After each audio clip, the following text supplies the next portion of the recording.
Hello and welcome to the Indy Author podcast. Today, my guest is Claire Taylor. Hey, Claire, how are you doing?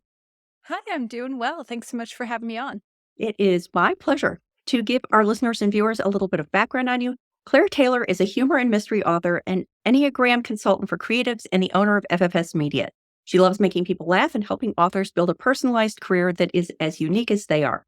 Through FFS Media, she offers masterclasses, workshops, courses, and consulting on both author life and storytelling. She writes as H. Claire Taylor, humor, Brock Bloodworth, urban fantasy, Nova Nelson, paranormal cozy mystery, and Claire Feeney, crime fiction. And we are going to be talking today about Enneagram for your author career. And it is the topic of Claire's book, Reclaim Your Author Career. And so, Claire, I think it only makes sense to start out asking you to provide a little bit of background on what Enneagram is for those of may not be familiar with it. Yeah, absolutely. I could talk about this all day. So we'll start at the top. The Enneagram is a personality profile that has been around for decades. It's been developed over centuries, but really the last 100 years, people have been looking at it and trying to quantify these human experiences. So essentially, it is different from other personality profiles like Myers-Briggs or strengths, any of that, because it focuses on core motivation of a person. So there are 9 types of core motivation according to this framework, and that breaks down into a core fear and a core desire. So each person is one dominant type. There's one of the 9. There's a number associated with it. There's a descriptor associated with it. And the descriptors vary based on who you're asking, but there are some more mainstream ones. And that means that your core motivation, your core fear, and your core desire pretty much rules all of what you're doing, whether you realize it or not. And so the Enneagram framework helps us better reflect on that, gain self-knowledge, see the patterns that we've been living in throughout our lives and our personality, and get in control of them. So it is a tool for growth. It's not necessarily a tool just for identification. We're not picking Hogwarts houses. We're not saying, 4-letter combination, whatever we want to do. We're identifying so that we can use this tool for growth because it shows a growth path. It shows healthy versions and healthy behaviors and manifestations of different fears and desires. Shows us the healthy versions, and then it shows us what that looks like when we're in a more maladaptive state. So it is a chart. It's a path, a map, because sometimes we know we need to change. We know what we've been doing isn't working, but we live so within our own filter of our Enneagram type that we are unable to figure out what to do differently. I know with a lot of these types of things, there's sort of the home base, the idea that a person has one home base and maybe they move into other behaviors under certain circumstances. Is that true for Enneagram also, that you have kind of a home base? Yeah, so that's what I really love about the Enneagram and why it's not just an identification tool, but it's a very fluid framework. So you have your dominant type, 1 through 9, and that each one, of course, corresponds to your core fear and core desire and some life themes that sort of, emerge from those core fear and desires. But you never change that type. There are ways that you start to look like other types. So under stress, there's a type that you're going to look more like. If you are a type 2, which is called the helper, sometimes called the caretaker, but the helper I like the best. The helper is their core motivation is about being loved and wanted and fear of being unloved or unwanted. And now, of course, everyone wants to be loved to some extent or wanted to some extent, but this is the core motivator we're talking about. So all other things equal, this person is probably going to be picking over and over and over again throughout their life what decision in a scenario will bring them closer to being more loved or wanted. Which one? It's almost like a tally sheet of, if I do this, that's like a tally mark in the column of loved. If I do this, it's a tally mark in the column of selfish and unloved. So that type will be a 2 their whole life. But under stress, they're going to start to look a little bit more like the 8, which is the challenger. So they're going to take on some of those qualities of the challenger, which is very affronting. And the 2s can become a little bit forceful. with their helping and offering to help, to the point where it's like, no, you're going to sit there and you're going to let me cook you a meal. Which we've probably all met that person, right? This is a very intuitive framework. And some of us are that person. So it could be familiar in that way. And then, when 2 is very comfortable, they're either around people they know and trust a lot, or they've done a lot of growth work. They're going to look more like the 4, which is the individualist, which is all about significance and a very creative type.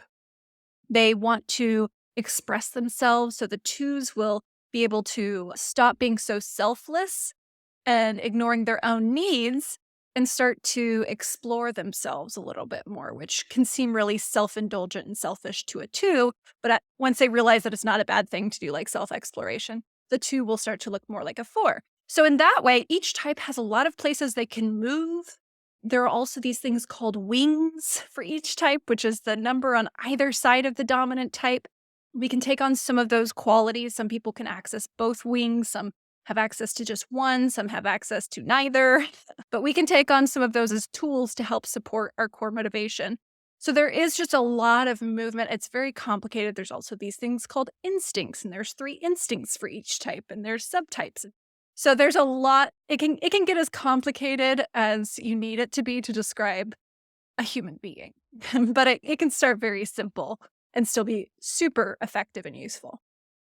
Well, I thought it would be helpful just to run through what the names of the different types are. So we have reformer, helper, achiever, individualist, investigator, loyalist, enthusiast, challenger, and peacemaker. And each of those has the 1 through 9 numbers. And I've seen Enneagram in other circumstances, but we're talking today specifically about applying this to authors. Why do you think this is particularly a useful way for authors to think about themselves and their author career?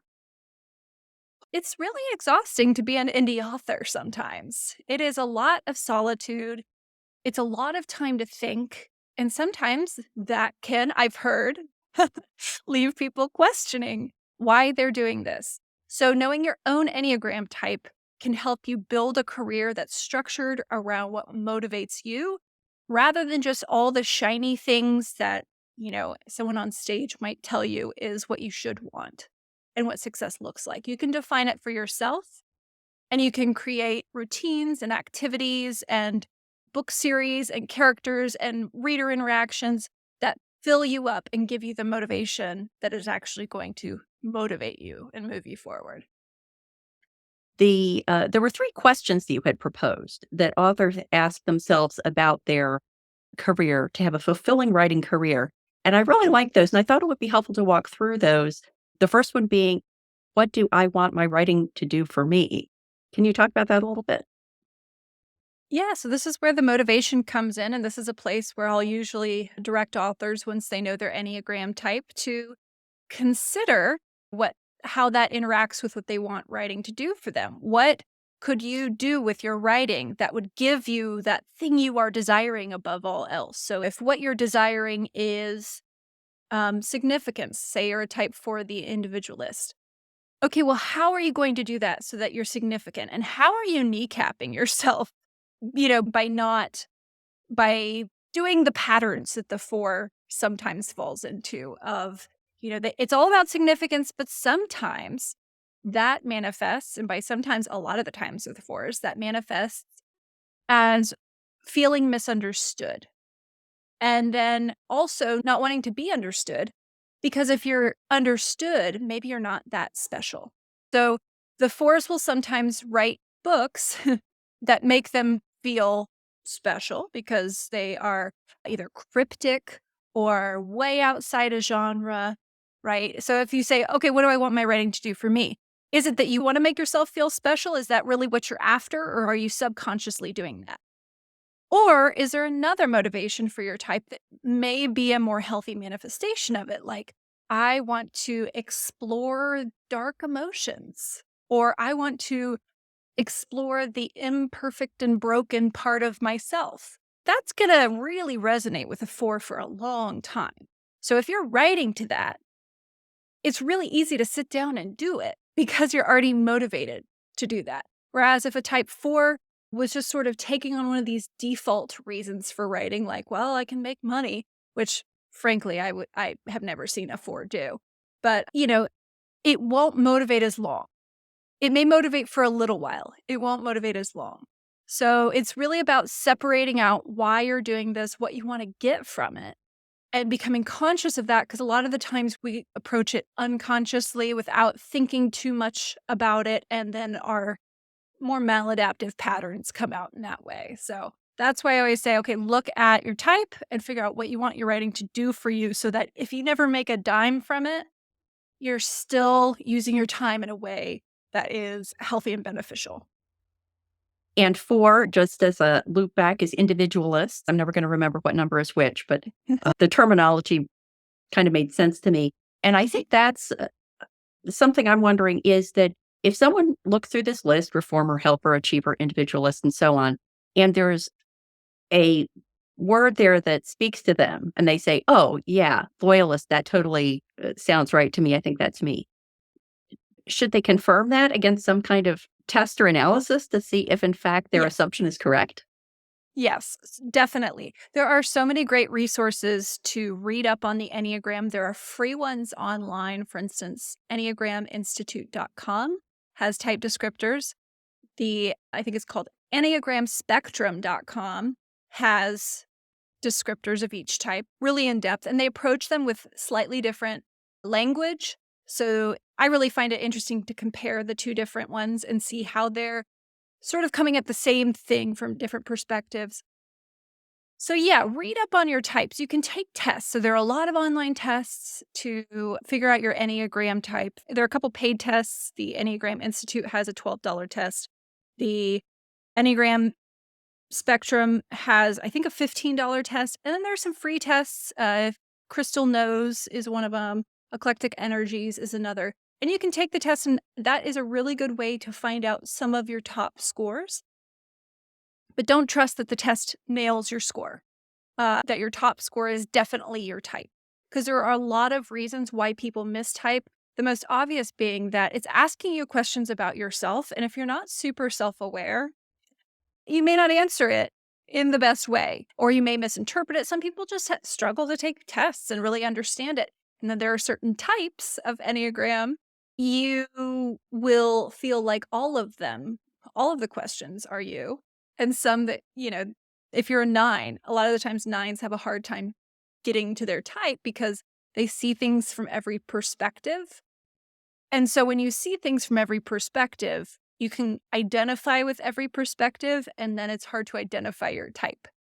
4s also have similar problems. So if you're in stress when you're taking it, you're going to be focusing on moments of stress when you're answering the questions. There's a lot of reasons why your top score is not your actual Enneagram type. So I cannot stress this enough, because some people will take the test, get the wrong type, read about it and be like, I guess the Enneagram's broken. And it's just not. It's just when people don't resonate with it yet, they haven't found their type. So read up. I always say read up on your top 3, maybe 4 types if you have 4 high scoring types.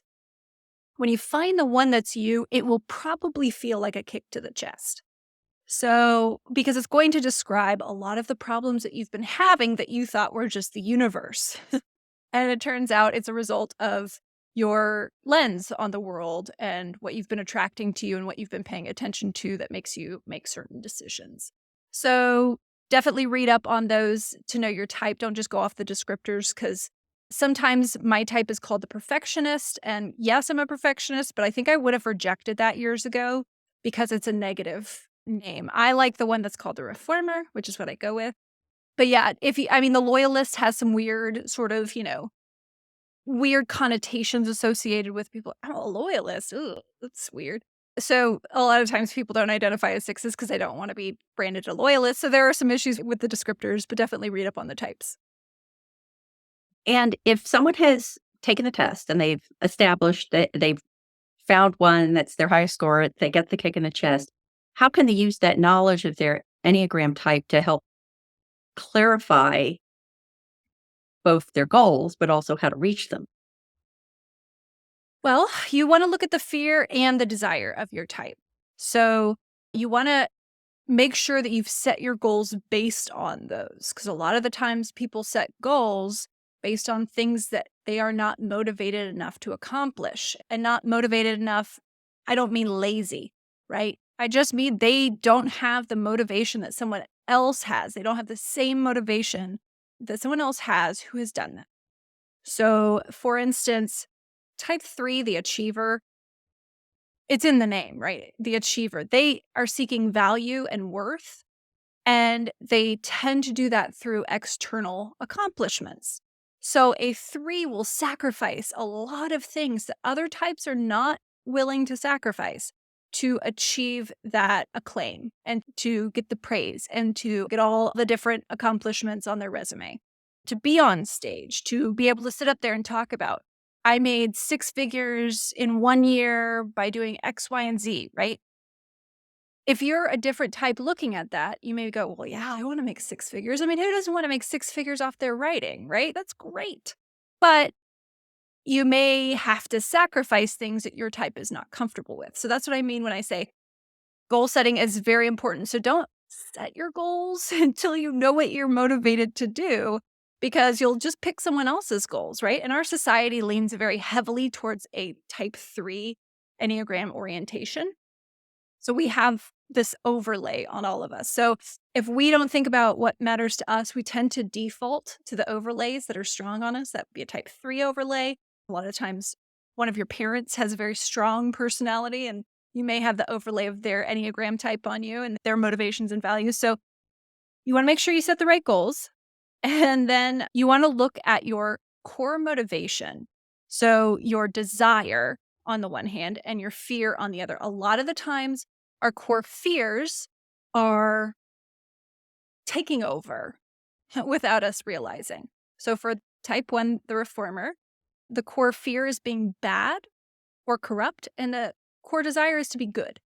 So looking at what you want your writing to do for you, are you letting that core fear get the best of you so that you're just writing clean stuff because you think that curse words are bad, or you're just writing sweet romance because someone told you that sex is bad and it's just been lingering, or good girls do this, good boys do this, bad boys do this. So are you letting that fear of being bad or corrupt take over, or are you consciously saying, well, of course, I'm an adult. I get to use curse words. I get to do whatever I want. It doesn't make me a bad person, right? Running someone off the road with my car might make me a bad person, but these little things, right? So really examining that morality, because type 1s tend to attach morality where it doesn't belong.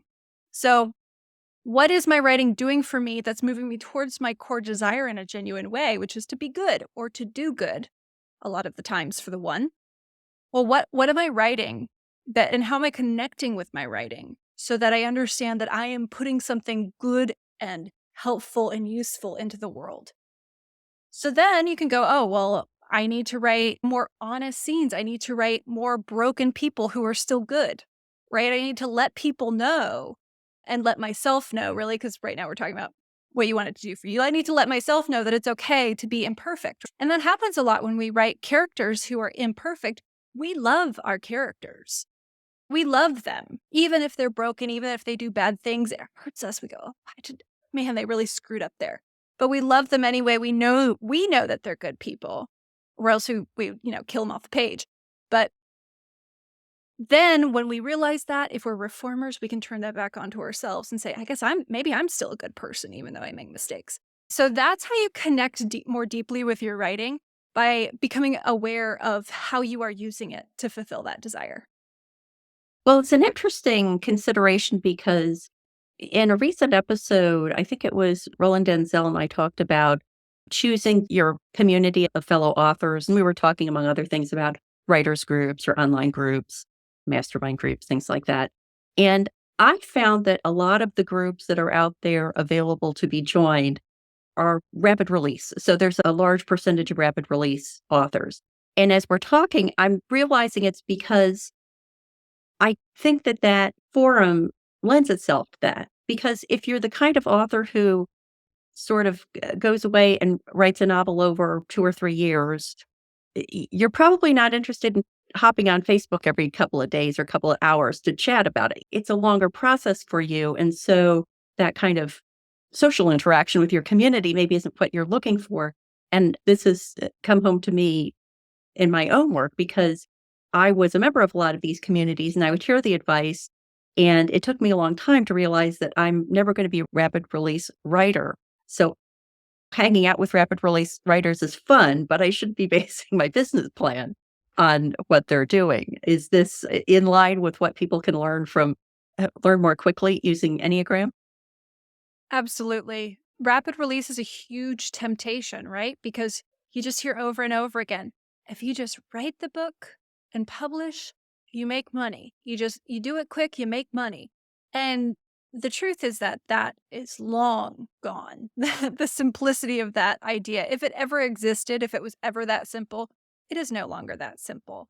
You have to market and you have to do all these things, but it's going to create this internal tension. It's like hitting the gas and the brake at the same time. If you care about things, and this is certain Enneagram types do, if you care about things like high quality, you want your stories to stand the test of time. Not to say that no one who writes rapid release will, but it is much harder to add all the depth and layers to a book if you're publishing one every month. So there is a trade-off there. If you want peace of mind, if you want a peaceful life, don't do rapid release. That's not the way to it, right? So I do see a lot of nines who are trying to the peacemakers who are trying to do rapid release, and that just is not going to work. They can try it, but what they end up doing is completely detaching because it's just creating so much stress for them that when nines get under stress, they tend to disconnect from the world a little bit because it's creating inner conflict. It's creating sort of unpleasantness, and nines disconnect from that rather than confronting it. That's the hallmark of the type. So with nines, I'm just like, stop. That's not what you're built for. Nines, with their amazing ability to see things from all perspectives and see how everything's relevant, as writers, they can create these really full and engrossing worlds where the characters just pop off the page and the setting is its own character. And there's a richness to writing that nines can tap into where you're like, please don't rapid release.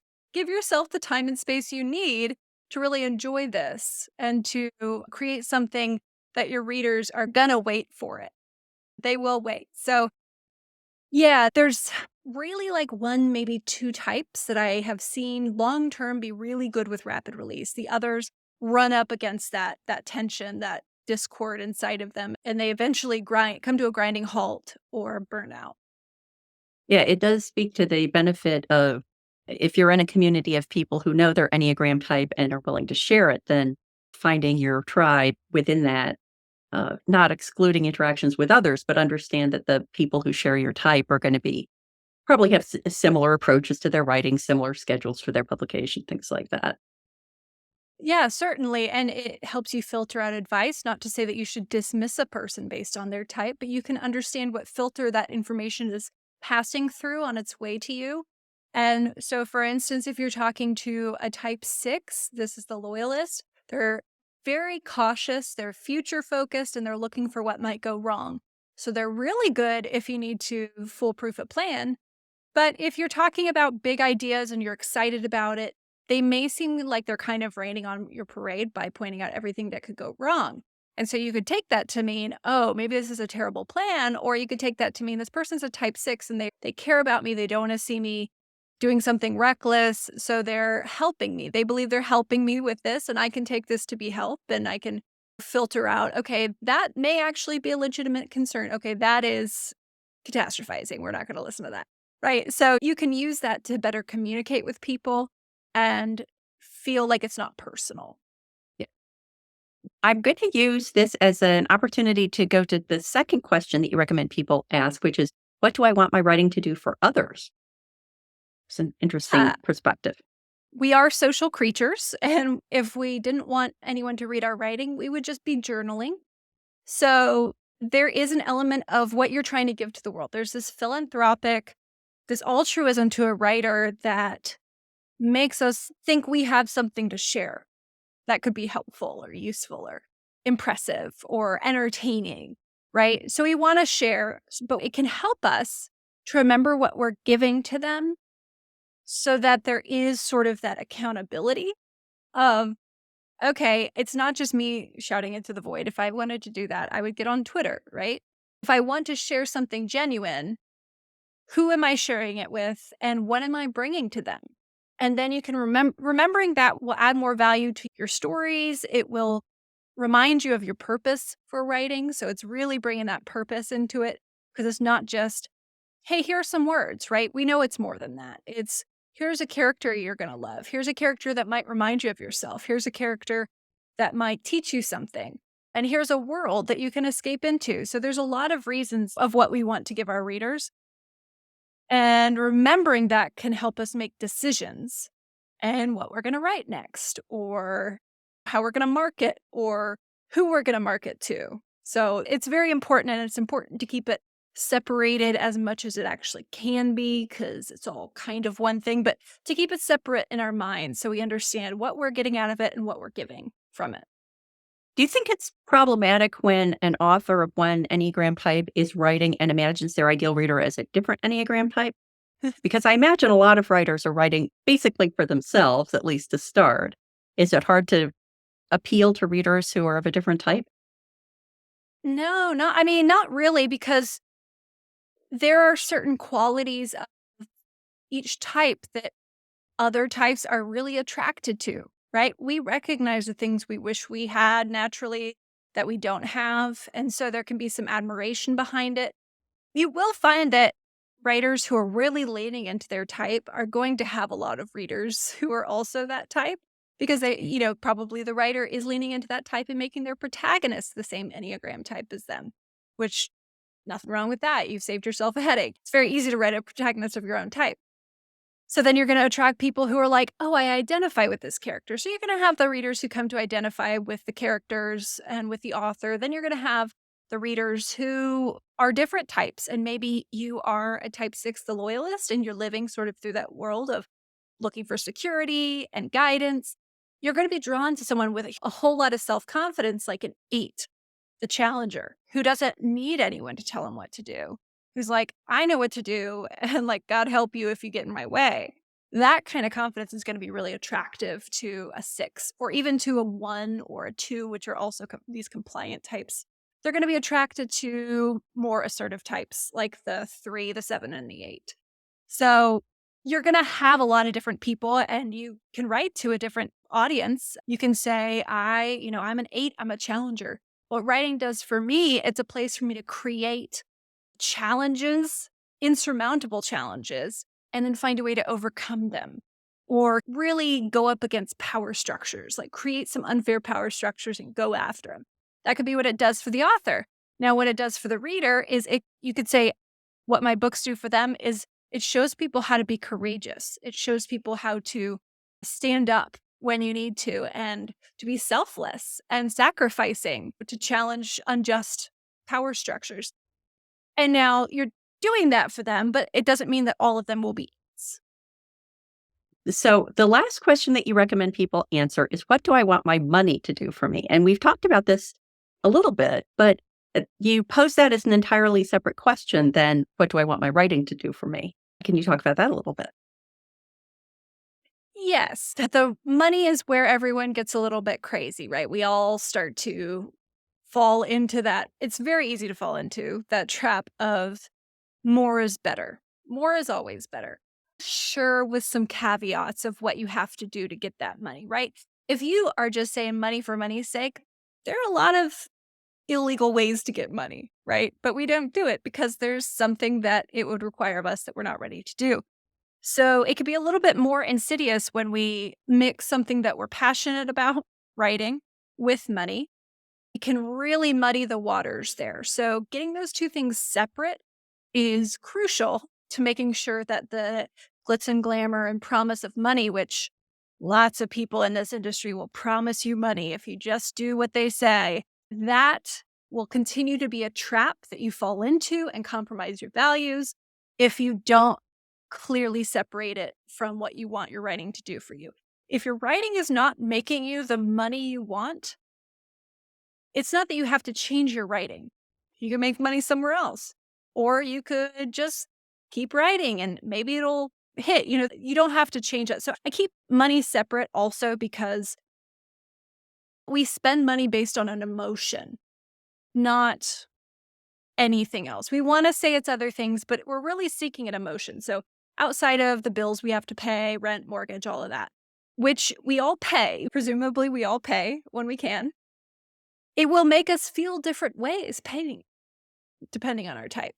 So for me, paying it as a type 1, going to remind me, oh, I'm responsible. And it's going to play into that identity of you're the responsible one, Claire.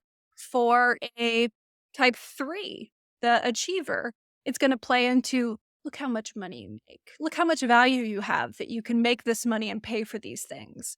Right. So even just with the basics, we have very different emotional reactions being able to pay each month. But what about above and beyond the basics? How are we spending our money? What are we seeking through that spending of money?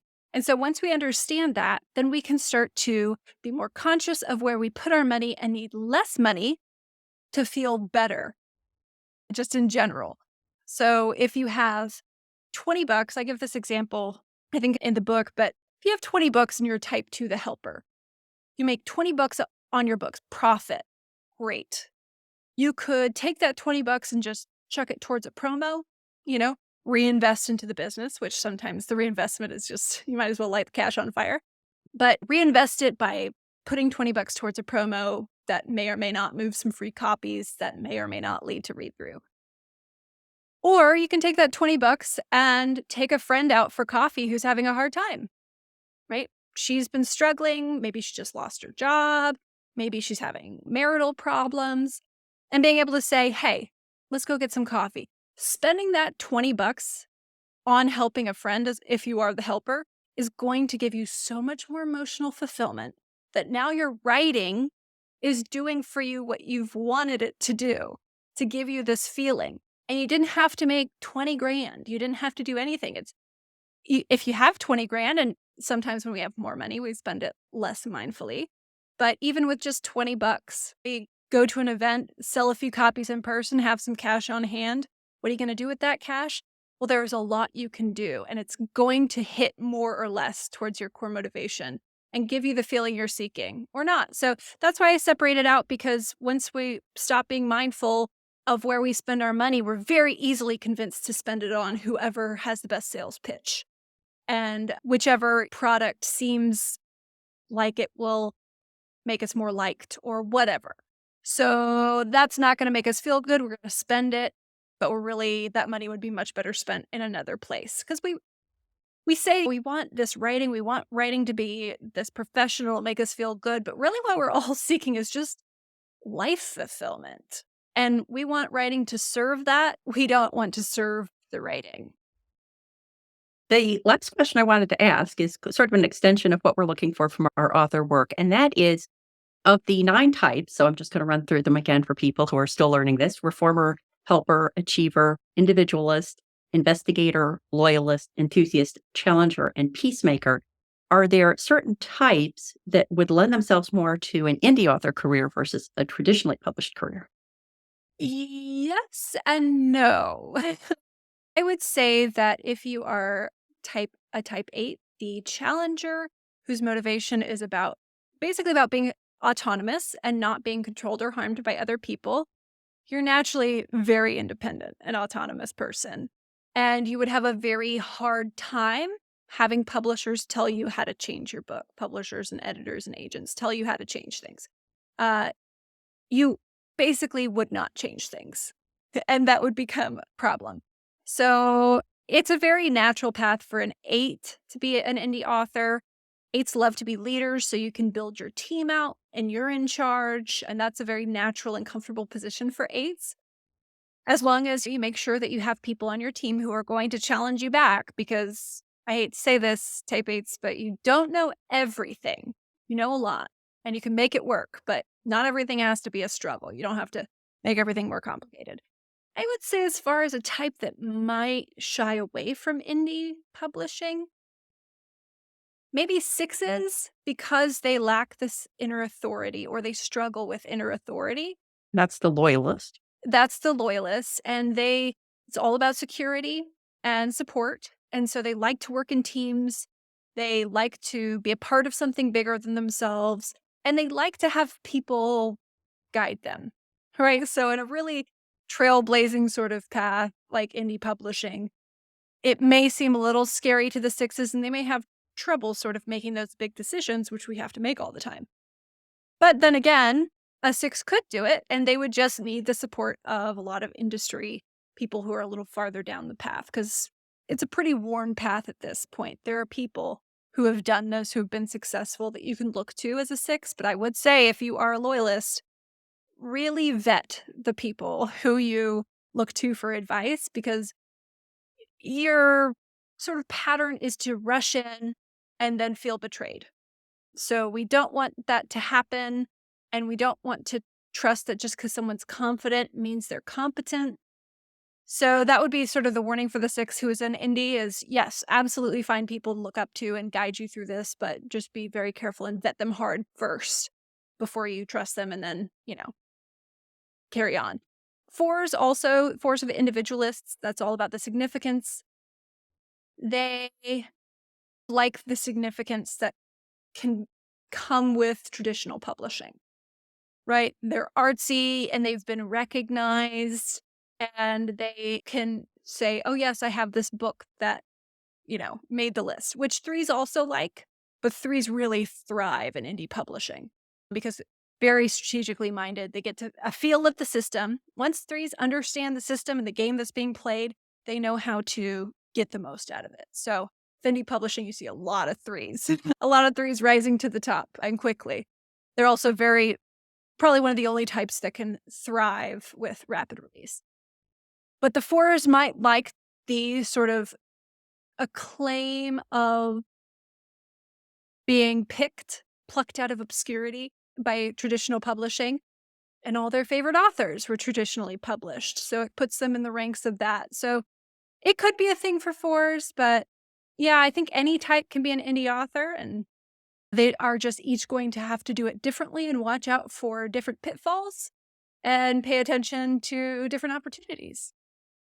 Well, it seems as if, in terms of next steps for people who are intrigued by this, you had given us earlier some resources that people can go to take this test and find out what their top types preferences are. And we talked a little bit about the benefit of finding a community of other people. And if you feel uncomfortable approaching people and saying, what's your Enneagram type? Are there certain ways you can go about finding the group that is going to be most congenial to you as your particular type? Well, the step for that is to learn about all of the types and keep learning about them. There's a lot to learn, but I think once you start to pick it up, we all know someone of every type. And probably we know someone really well out of every type. So if you go, oh, I think this person might be a type 5, you can start to recognize what's 5-ish about them, try to identify other 5s, and they can kind of be your avatar for learning. That can be really helpful once you identify someone who is that type. You can, and that you have intimate knowledge of and know their patterns really well. Then you can start to see that sort of rise. So it's really about empowering yourself through learning to identify the types so that you can find a group that's going to work and groups that aren't going to work. If you have certain dynamics where you may have a really unhealthy type who is taking up all of the oxygen in the room, and any type can be unhealthy. So there's no one type that's the unhealthy type. Any type can be healthy or sort of these average levels, or unhealthy, healthy, average. So any type can be there. So you really want to learn to identify what level people are at. So not just their type, which is useful, but how much self-knowledge do they have? How much self-awareness do they have of the patterns that are dictating their life? Are they consciously proceeding, or are they defaulting to, oh, everyone's always after me all the time, and that's why my life sucks? Or you can't trust anyone, or everyone's a fraud, right? These are the things that we do, the defenses we throw up to protect ourselves and our personality and identity and that sort of thing. So it's not just about recognizing the types. You can probably get along with any type. but the trouble arises when they're unhealthy versions of it. Great. Well, Claire, thank you so much. Obviously, this could be a week-long episode as we delve into this, but I think it's a really nice introduction to people who might not have known this before and a nice expansion for people who were familiar with it. So please let the listeners and viewers know where they can go to find out more about you and everything you do online. Sure. Well, all of my courses and content, that is all at ffs.media. And if you go to ffs.media, it will give you a little splash page and take you where you need to go. So it's all there. That's also my fiction. I publish my fiction through that. So there is an option to browse my fiction, but no obligation on that. That's just so I can put it all in one place because I'm only one person. Great. Thank you so much. Thank you. Thank you so much for having me.